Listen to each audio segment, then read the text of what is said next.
Finally, my son and I will take care of the rest. You can head back inside now, my mother-in-law said, dismissively waving her hand. Excuse me? I responded, taken aback. I thought we were going to have a barbecue together. Oh, we are, she smirked, but it'll be just me and my son. You'll have to find your own meal. Bye. I'm Jennifer, a housewife in my 40s, living with my husband and his parents. Since the day I married their son, my mother-in-law has been nothing short of verbally abusive, regularly making cruel and belittling comments toward me. My father-in-law would often step in, reprimanding her, but nothing changed. You're a thief. How dare you interfere with other people's husbands and sons? Get out of my house. I don't want you here anymore, she once screamed at me, her words cut deep, adding to the emotional burden I already carried, but I endured, finding strength in my father-in-law's kindness. You work so hard, Jennifer. You're a great help to my son and wife. I'm sorry my wife treats you this way. I wish she could see how amazing you are, he would often tell me. His words meant the world to me. His kindness made me feel as though he was the only real family I had, and I leaned on that to get through the daily struggles of living with my in-laws. Despite my mother-in-law's constant insults, my father-in-law's support kept me going. Over time, my relationship with my mother-in-law only soured, but I managed because my father-in-law always had my back. Whenever my heart felt broken, his encouraging words healed it. Unfortunately, my husband never stood by me and always sided with his mother. It's your fault for not listening to her, he would say, indifferent to my pain. Thankfully, my father-in-law never tolerated this. He'd scold my husband for not defending me, and I admired him for his moral integrity, even in the toughest moments. His presence gave me the strength to endure. One day, my mother-in-law suggested a family trip. She and my husband wanted to stay at my father-in-law's villa, a beautiful property that my father-in-law had maintained despite rarely using it. I'd visited it before to clean, and although the villa was impressive, I wasn't thrilled about going on a trip with just my husband and mother-in-law. When I suggested staying behind, my mother-in-law refused. No, you can't do that, she said firmly. We'll need someone to set up the barbecue. And who's going to drive us? We can't enjoy ourselves if you're not driving. Her tone made it clear she saw me as nothing more than a servant. I couldn't stay quiet any longer. Do you honestly think I'd want to go on a trip after hearing that? I asked. If I'm going, I want to enjoy it too. If I'm only going to cater to you and your son, I'd rather not go at all. You're so disrespectful, she snapped. At times like this, you need to know your place and do as you're told. Don't you care about serving your in-laws? Even though I tried to reason with her, she cut me off. A wife has no right to refuse. Just go ask my son for permission, she insisted. Frustrated, I turned to my father-in-law for support. A trip? That sounds lovely, Jennifer. You should go and enjoy yourself, he said with a warm smile, unaware of what had transpired. I wanted to tell him the truth about what my mother-in-law had said, but I held back. I didn't want to create more tension within the family. Instead, I swallowed my frustration, forced a smile, and simply said, "Thank you." My father-in-law reminded me to reach out to him if I ever needed help, but fear held me back. I didn't want to jeopardize my relationship with my in-laws. On the day of the trip, my husband and mother-in-law were excitedly chatting about the destination while we prepared to leave before dawn. That alone was exhausting enough, but on top of it, I was the one driving. As I navigated the winding road, they both slept soundly in the back seat. My eyes felt heavy, and the resentment in my heart grew with every mile. When we finally arrived at the villa, my mother-in-law wasted no time giving me orders. "We'll need supplies for the barbecue," she declared. Summoning all my energy, I protested. "I've been driving for hours with barely any sleep. Can I at least rest for a bit?" Her response was cold as ice. "A wife's duty is to obey. Disobedience will not be tolerated." To reinforce her control, my husband chimed in. "If you refuse, we'll leave you stranded in the mountains." With no one standing up for me, I reluctantly drove to the supermarket alone. The trip was long, and the bags of groceries I hauled back were heavy, far more than 3 people could possibly eat. Exhausted, I hoped that would be the end of it, but no, they had other plans. "You'll need to clean the barbecue equipment, replace the missing supplies, and set it all up," my mother-in-law ordered. The equipment was dusty and neglected from years of disuse, so I had to figure out what to do, often using my phone for help. Meanwhile, my husband and mother-in-law relaxed in the villa, indifferent to my efforts. I could hear their light-hearted chatter. "I can't wait for the barbecue," one of them said. "It's going to be great once everything's ready," the other replied. Outside, the cold air nipped at me, even in warm clothes. My hands grew numb as I worked tirelessly. Finally, they emerged. My son and I will handle the rest. You can go back inside now, my mother-in-law said with a dismissive wave.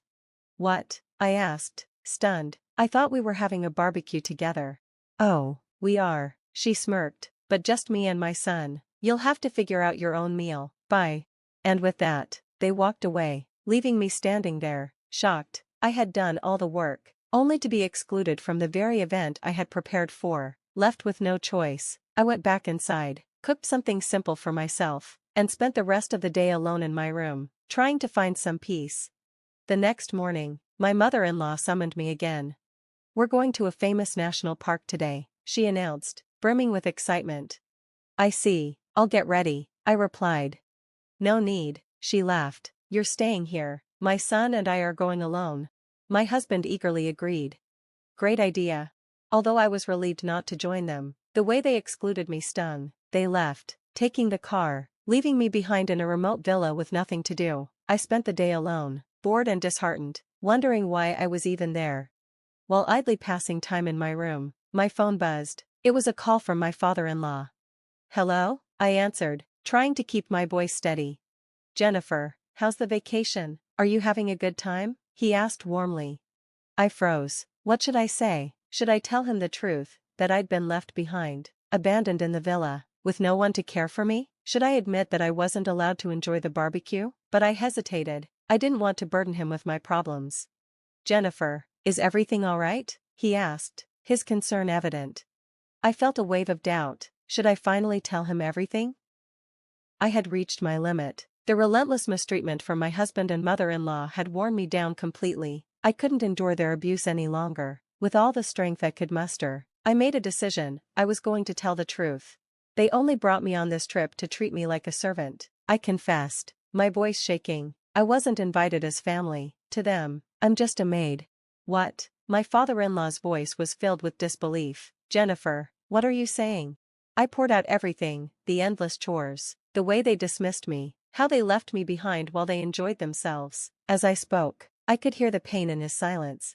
This is unbelievable, he finally said, his voice thick with anger. After everything you've done for them, they treat you like this? Jennifer, I'm so sorry. Let me take care of this. Just hold on a little longer. I thanked him and ended the call, feeling a flicker of hope, but it didn't last.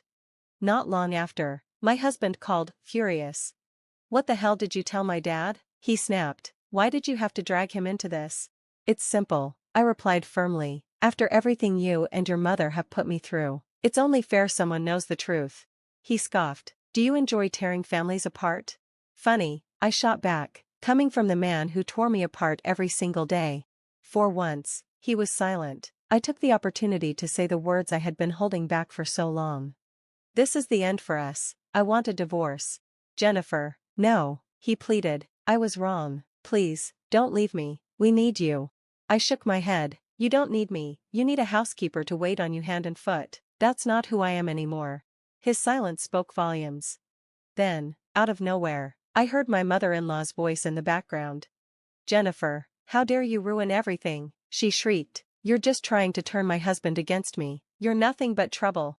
This time, I felt no fear. If you had treated me with even an ounce of respect, none of this would have happened, I said, my voice calm. Respect? She scoffed. I endured worse from my mother-in-law. I'm training you to be stronger. That's not training, that's abuse, I said firmly, and I won't be part of it anymore. You think you can talk to me like this? She roared. I can, and I will, because I'm leaving. Divorce is my way out. Ignoring her panicked screams, I packed my bags. For the first time in years, I felt light, free. As I glanced out at the mountains, I realized how much beauty I had missed while living in misery. A fresh start, back at my parents' house. I wasted no time starting the divorce process. My father-in-law, always my protector, introduced me to an excellent lawyer. Of course, my husband and mother-in-law resisted, making absurd demands. If you pay us, we'll forgive you and let you come back, they said. The audacity made me laugh. There was no way I was paying to return to a life of suffering. I stayed focused, determined to secure my freedom once and for all. Not long after, my father-in-law called me. Your husband and mother-in-law are insisting on meeting with you, he said, his voice calm but firm. You don't have to go, he reassured me. But I didn't want to keep burdening him, so I agreed, on one condition. My lawyer will be there. The meeting was held in a private dining room at a high-end restaurant, which my father-in-law graciously arranged. He even insisted on covering the bill, a testament to his kindness. I arrived early, waiting in the quiet room until my husband and mother-in-law stormed in. What the hell do you think you're doing? My husband barked. You ran off and now expect me to pay alimony? Is that how you treat family? Family? His mother sneered. How could you betray us like this? You're a terrible wife. Their accusations meant nothing to me anymore. Only my father-in-law had ever treated me like family. Enough, his voice boomed, silencing them both. I thought you came here to apologize, yet all you've done is insult her. If you're not here to make amends, why did you come? The sheer authority in his voice stunned them. He rarely raised his voice, and now, his anger left them speechless. I felt tears well up, tears of gratitude. Then, to my shock, my husband dropped to his knees. I'm sorry, he muttered, his head lowered. I'll change, I promise. Please come back, I can't handle this alone. Get up, his mother snapped, embarrassed. But he ignored her. In his desperation, he admitted everything. My father-in-law, fed up with their behavior, had moved out, with no one left to control. My mother-in-law had turned her wrath on him. Now, he was juggling a full-time job and all the housework. If he made even the slightest mistake, she lashed out. Looking at him, I finally saw it, the exhaustion, the stress, the sheer misery. He had always been spineless, afraid of conflict, and now, he was the one suffering. But this wasn't my problem anymore. As he begged, his mother continued spewing venom. You ruined my son, you destroyed my husband, marrying you was a mistake, she shrieked. Her words stung him visibly, but he kept pleading. I remained firm. I have no intention of coming back, I said. I'm moving forward with the divorce. Jennifer, please, my husband cried. But it was too late. I stood, my voice steady. Is that all you have to say? If so, I'm leaving. I won't waste another second here. My father-in-law gave me a nod of support, and we walked out together. Behind me, I heard my husband's desperate shouts, but I never looked back. A new chapter. I had recorded the entire conversation and handed it to my lawyer. It didn't take long for the divorce to be finalized without issue. Soon after, my father-in-law took his own steps. He divorced Judy and disowned his own son. With nowhere else to go, my husband moved out, unable to withstand his mother's wrath any longer. Word got back to me that he had suffered a breakdown and was admitted to a mental health clinic. Meanwhile, my mother-in-law, now alone, struggled to maintain her deteriorating house. It became the haunted home of the neighborhood, unloved, unkempt, forgotten. Did I regret any of it? Not at all. Life after the divorce felt like a breath of fresh air. My father-in-law remained my biggest supporter, often inviting me to dinner. This is my way of making it up to you, he would say, always thoughtful. I've come to appreciate his kindness. Next week, he promised to take me to a fancy sushi restaurant, and for the first time in years, I'm actually looking forward to something. Thanks for watching. See you in the next video. Stay stunned.